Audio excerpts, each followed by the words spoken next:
Hey everybody, welcome back to my channel. तो बहुत दिनों के बाद आज मैं एक वीडियो लेकर आई हूँ। इस वीडियो में कुछ खास तो होने वाली नहीं है, बट देन मैं कहानी बताने वाली हूँ आप लोगों को।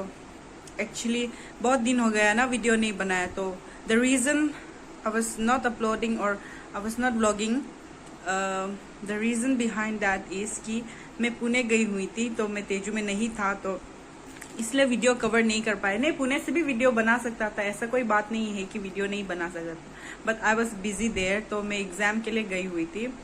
तो आज मैं आप लोगों को इस वीडियो में मैं एक किस्सा बताऊंगी व्हेन आई वॉज रिटर्निंग। किस्सा ये है कि मैंने फ्लाइट टिकट कराया हुआ था पुणे से लेके Guwahati and then from Guwahati to Tezu, क्योंकि डायरेक्ट फ्लाइट नहीं है पुणे से तेजू तक का, डायरेक्ट फ्लाइट नहीं था, तो इसीलिए तो पुणे से जो गुवाहाटी तक का फ्लाइट था वो 2:50 AM को डिपार्ट होने वाला था, और मैं पुणे में जहां रह रही थी और एयरपोर्ट का डिस्टेंस था 14 kilometres.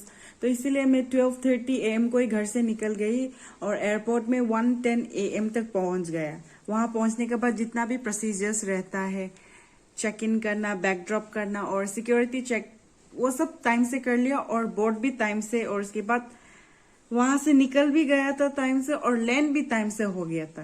And I was so happy कि गुवाहाटी इतना अर्ली पहुंच गया, 5:40 AM तक गुवाहाटी पहुंच गए। और उसके बाद मैं सोच रही थी कि by 10:30 AM I will be home in Tezu. I was so happy. वहां पहुंच के पता चला कि our flight got delay by 2 hours. तो I was like it's okay, 11:40 तक तो घर पहुंच जाऊंगे, ऐसा लगा ना। अर्ली लैंड हो गया था और ऊपर से फ्लाइट भी डिले हो गया था, तो हम लोग का बैग एक्सरे करने के लिए वो लोग रेडी नहीं था, टाइम नहीं हुआ बोल के। तो ठीक है बोल के बैठ रहा था। बैठते था, वहां में डिस्प्ले में देखा कि तेजू इम्फाल लिखा हुआ है। क्यों तेजू इम्फाल लिखा है ऐसे सोचा, तो बाद में पता चला कि तेजू से होके इम्फाल जाता है। तो के बाद टाइम होने पर उन लोग बुलाया कि तेजू इम्फाल वाला आप लोग बैग एक्सरे करवा लो। ठीक है, हम लोग बैग एक्सरे करवा लिया, उसके बाद बैग ड्रॉप करा दिया और सिक्योरिटी चेक करा दिया, और वहां रुक रहे हम लोग। जब कब बोर्डिंग के लिए, बोर्डिंग का टाइम हो गया था, 45 मिनट्स बचा था वो डिपार्ट होने के लिए। तो बुला नहीं रहे, इतना देर से रुक रहा है, बुला ही नहीं रहा। उसके बाद लास्ट 15 मिनट्स में हम लोग को बुलाया। ठीक है, कोई बात नहीं। उसके बाद हम लोग बस में चढ़ गया। बस में चढ़ने के बाद हम लोग को लेके जा रहा था फ्लाइट के पास में। तो देखा तो रनवे इतना दूर है, हम लोग को बस में इतना दूर से ट्रेवल करा रहा है, 5 मिनट से जा ही रहा है लेकिन पहुंच ही नहीं रहा है। ऐसा होने के बाद फिर थोड़ी देर के बाद बस के सामने, फ्लाइट के सामने पहुंचा, तो क्या हुआ, फ्लाइट रेडी ही नहीं है, फ्लाइट शायद अभी लैंड हुआ होगा।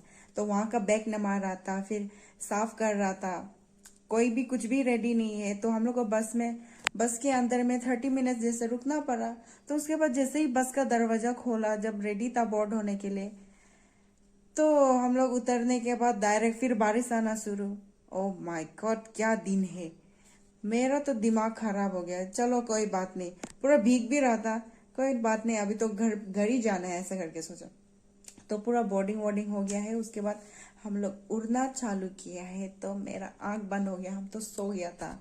पूरा टाइम तो सो ही रहा था। सोने के बाद अचानक से आंख खोला तो हम लोग को 11:40 को तेजू में लैंड होना था, लेकिन मैंने घड़ी देखा तो अरे ये तो 12:30 हो रहा है, अभी क्यों इतना लेट से लैंड हो रहा है, ऐसा सोचा। तो बाद में पता चला कि हम लोग इम्फाल में लैंड हो रहा है, तेजू में लैंड नहीं हुआ है, वहां से डाइवर्ट होके इम्फाल पहुंच गया। मैंने सोचा क्यों आज हम लोग को तेजू नहीं पहुंचाएगा क्या, ना लेट से पहुंचाएगा, ऐसा सोचा है। तो पीछे में लोग बात कर रहे थे, हॉस्टेस लोग बात कर रहा था कि बारिश आने का कारण से उन लोगों को लैंडिंग करने का ओ परमिशन नहीं मिला, तो इसीलिए वो लोग डाइवर्ट होके आ गया, ऐसा बोला। फिर उसके बाद जो इम्फाल का पैसेंजर्स था जो गुवाहाटी जाने वाला था, वो सबको हम लोग उठा ले। हम लोग ने उठाया, वो लोग जितना भी ग्राउंड स्टाफ लोग था, एयर हॉस्टेस लोग था, वो लोग सब बोर्डिंग करा दिया था। उसके बाद हम लोग वापस तेजू के लिए हम लोग फिर से अटेम्प्ट ले रहा था कि वहां लैंड कराएगा करके, अगर वेदर थोड़ा क्लियर हुआ तो उधर लैंड कराएगा, ऐसा बोल के था। तो ठीक है बोल के गया हम तो फिर सो गया। वहां में 30 मिनट्स ऐसे में पहुंच जाना था। उसके बाद जा रहा है, हम तो सो रहा है। उसके बाद अचानक से आंख खोला कि लैंड होने वाला है बोल के पायलट ने बोला। तो मैंने आंख खोला तो नीचे देखा तो पूरा आसाम जैसे दिख रहा था, पूरा ब्रह्मपुत्र दिखाई दे रहा था। हम सोचा कि ओ कोई बात नहीं, तेजू का भी तो गुवाहाटी तो वापस नहीं आया, हमको पता था। तेजू का भी तो आसपास में आसाम ही है, तो शायद हाँ ऊपर से आसाम दिख रहा होगा, ऐसे सोचा।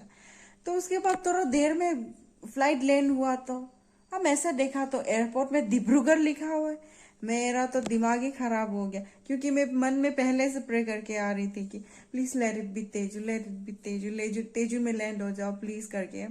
क्योंकि मुझे बाय रोड जाना, बस में जाना तो थोड़ा तकलीफ होता है, इसीलिए हम सोच रहा था कि तेजू में लैंड हो बोल के, लेकिन ऐसा ही नहीं हुआ। जो नहीं चाहता था वही हो गया।